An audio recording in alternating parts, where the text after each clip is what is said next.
आदित्य एक ऐसा लड़का था जिसके लिए जिंदगी एक फॉर्मूला था। इंजीनियर बनना, नौकरी करना, शादी करना, सब उसने एक व्हाइट बोर्ड पर ड्रॉ कर रखा था। उसके लाइफ का हर सेकंड, हर डिसीजन एक कैलकुलेशन पर बेस्ड था। फिर वो आया गोवा। यहाँ की धूप, हवा और बीटा समंदर उसके सारे कैलकुलेशंस को फेल करने पर तुला था। एक दिन बीच पर उसकी नज़र पड़ी एक लड़की पर। उसका नाम था अनाया। वो एक कैनवस पर कुछ ड्रॉ कर रही थी। उसकी उड़ती हुई जुल्फें, रंग बिरंगे कपड़े और चेहरे पर एक अजीब सी मस्ती। वो बिल्कुल उसकी उल्टी थी। आदित्य ने कभी सोचा भी नहीं था कि कोई इतनी आज़ाद, इतनी खुली हुई भी हो सकती है। अनाया एक आर्टिस्ट थी जो दुनिया को अपनी नज़र से देखती थी। वो हर चीज़ में रंग ढूंढती थी, जबकि आदित्य हर चीज़ में लॉजिक। पहले तो वो दोनों एक दूसरे को बिल्कुल समझ नहीं पाए। आदित्य कहता, तुम्हारा फ्यूचर प्लान क्या है? अनाया मुस्कुराकर कहती, कल की सोचती हूँ, आज तो ये सुंदर समंदर देख लो। लेकिन धीरे धीरे वो एक दूसरे के लिए अट्रैक्ट होने लगे, जैसे कोई प्रकृति का नियम हो।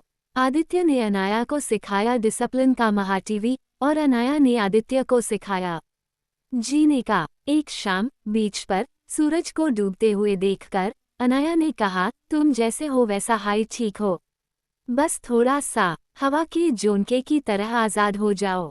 आदित्य ने यूज देखा, उसकी आंखों में वो प्यार था जो कभी किसी कैलकुलेशन में नहीं आया। उसने हाँ में सर हिला दिया। वो 2 महीने गोवा में रहे।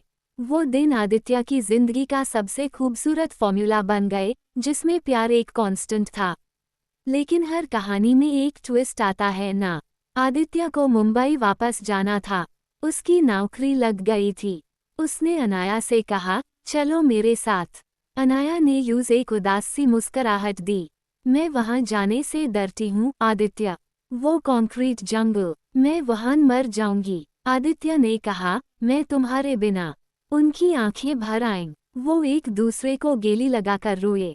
कोई जवाब नहीं था, कोई सल्यूशन नहीं था, सिर्फ एक गहरा, दर्दनाक सच था। कभी कभी प्यार जीतने के लिए कुछ खोना पड़ता है। जाते वक्त अनाया ने यूज एक पेंटिंग दी। उसमें एक आदमी था जो एक रॉक पर बैठा समंदर देख रहा था और उसके कंधे पर एक तितली बैठी थी। उसने कहा, मैं वो तितली हूँ आदित्य, आज़ाद। लेकिन कभी कभी तुम्हें याद करने आकर तुम्हारे कंधे पर बैठ जाऊंगी।